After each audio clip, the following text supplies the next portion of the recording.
Good afternoon.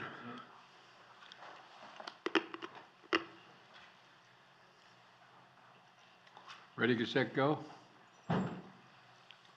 Well, good afternoon. Earlier this year, because of Putin's invasion of Ukraine, the price of oil and gas increased dramatically. And I acted decisively at the time, and thanks in part to those actions, the price of our gas has fallen 30% from the summer highs. Now, it's down about $1.15 a gallon from their peak during the summer. Gas prices have fallen every day in the last week. Let me repeat, gas prices have come down, and they continue to come down again.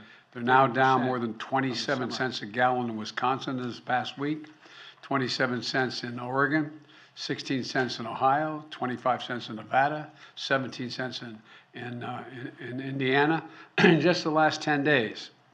And that's progress. But they're not falling fast enough.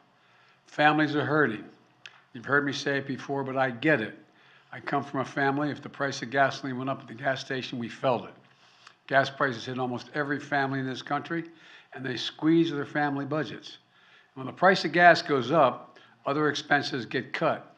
That's why I have been doing everything in my power to reduce gas prices since Putin's invasion of Ukraine caused these price hikes, these prices to spike and rattle international oil markets. Excuse me. I focused on how we can protect American families from that spike and give folks just a little bit of breathing room, as my dad would say. Today, I'm announcing 3 critical steps that my administration will take to reduce gas prices at the pump.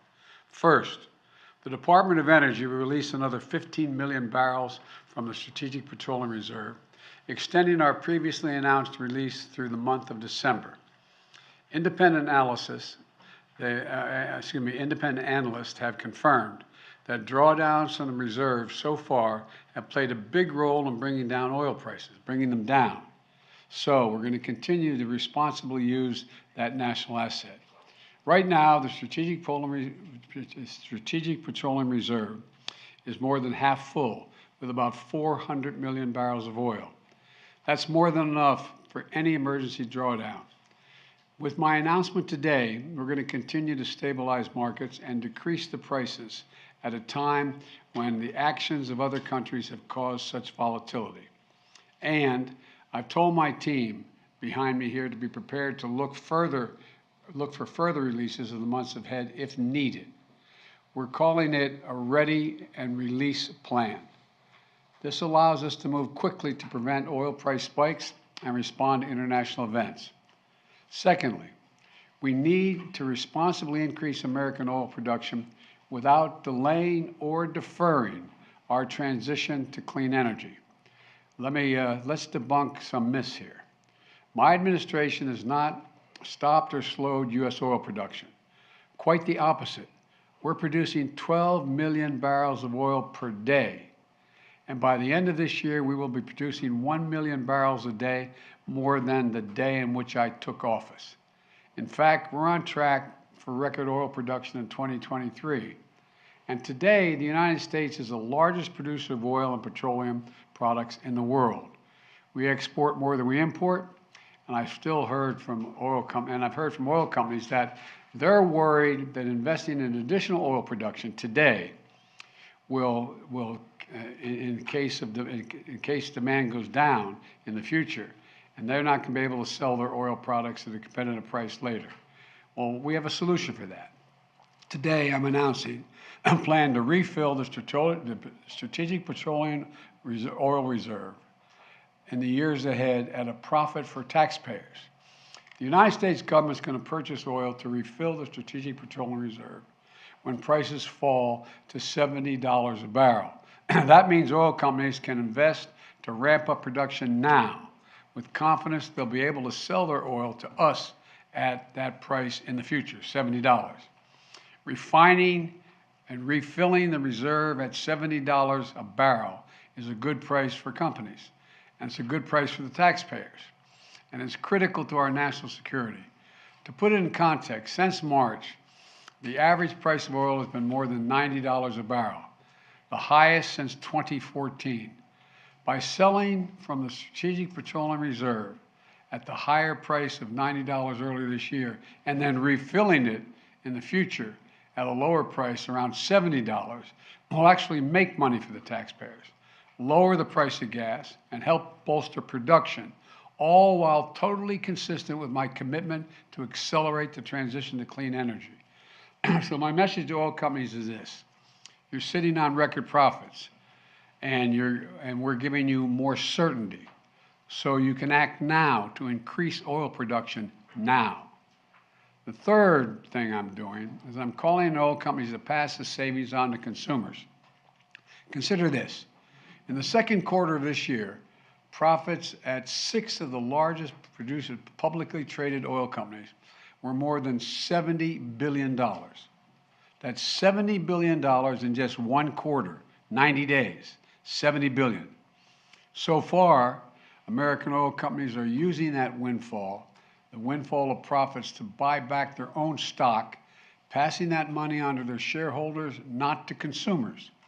In fact, in the first half of the year, those same companies spent $20 billion buying back their own stock, and most importantly, buying back the most significant buyback in the last almost a decade. That's great if you own a lot of stock in an oil company, or if you're an executive at an oil company. Puts a lot of money in your pocket. That is how you get paid. But it's not the case for the vast majority of Americans paying at the pump. Here's another thing. When the cost of oil comes down, we should see the price of the gas station at the pump come down as well. That's how it's supposed to work. But that's not what's happening. In the past 2 weeks, the price of oil has fallen $4 a barrel. And you think, and thanks in large part to the steps we've taken this year, the price of oil has fallen nearly $40 a barrel since mid-June. That's a 30% drop in the price of a barrel of oil. But guess what? Gas prices haven't fallen that much. And it's not right. Gas prices at the pump should be lower. In fact, if retailers and refiners were earning the average profit they've made over the last 17 years, Americans would be paying at least 60 cents less per gallon for every gallon they buy. Say that again, 60 cents less for every gallon they buy. That makes a big difference in a family. My message to the American energy companies is this: you should not be using your profits to buy back stock or for dividends. Not now, not while a war is raging. You should be using these record-breaking profits to increase production and refining. Invest in America for the American people. Bring down the price you charge at the pump to reflect what you pay for the product. You still make a significant profit. Your shareholders will still do very well, and the American people will catch a break they deserve and get a fair price at the pump as well. One more thing I want to mention today. Our country needs to pass permitting reform to accelerate the development of clean energy. Right now, the process of getting clean energy projects approved is too cumbersome and too time-consuming. So I'm asking the Congress, pass a permitting bill to speed up the approval of all kinds of energy production, from wind to solar to clean hydrogen, because we need to get this moving now, quickly, now. It would take, if we do this, it would take historic clean energy investments that I signed into law and put them into action. In fact, one independent analysis has already estimated that the $369 billion we're making in federal investment that will generate, if we just that, will generate $1.7 trillion in total public and private investments in the years ahead. You can increase oil and gas production now while still moving full speed ahead to accelerate our transition to clean energy.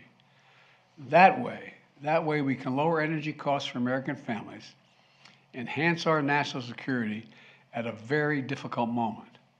Let me close with this. I know it's been a rough 4 or 5 years for the country. For a lot of families, things are still tough.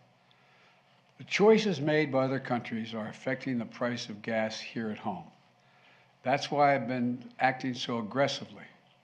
Without the steps we've taken over the past several months to ramp up production and lower prices and get relief to consumers, gas prices would be higher than they are today.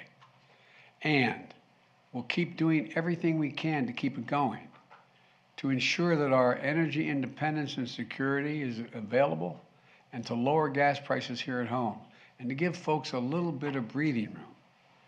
We just have to remember who we are. We're the United States of America, for God's sake. There's not a single thing we can't do when we put our minds to it. And we can strengthen our energy security now, and we can build a clean energy economy for the future at the same time. It's totally within our capacity, totally within our capacity. Gas prices are coming down. We're going to do everything we can to make sure they continue to come down, and companies act responsibly so it's reflected at the pump. Thank you all, and may God bless you, and may God protect our troops. Thank you. Appreciate it. Mr. President, what is your response? I don't hear. Can you speak louder? What is your response to Republicans who say you are only doing this SPR release because, to help Democrats in the midterms? Where have they been the last 4 months?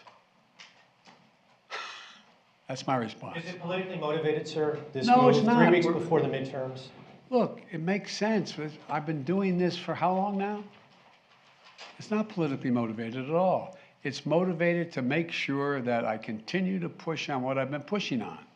And that is making sure there's enough oil that's being pumped by the companies so that we have the ability to be able to produce enough gas that we need here at home, oil we need here at home, and at the same time, keep moving in the direction of providing for alternative energy.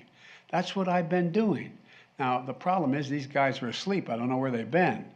And they seem, the price at the pump should reflect what the price of a barrel of oil costs. And it's not going down consistently. Sir, do you understand that there's martial law in parts of Ukraine? What does that say to you, sir, about where his thinking is on the war in Ukraine right now? I think that Vladimir Putin finds himself in an incredibly difficult position. And what it reflects to me is it seems his only tool available to him is to brutalize individual citizens in Ukraine, Ukrainian citizens, to try to intimidate them into capitulating. They're not going to do that. Thank you. Sir, do you want to ban the export of U.S. petroleum products? Thank you, Mr. President.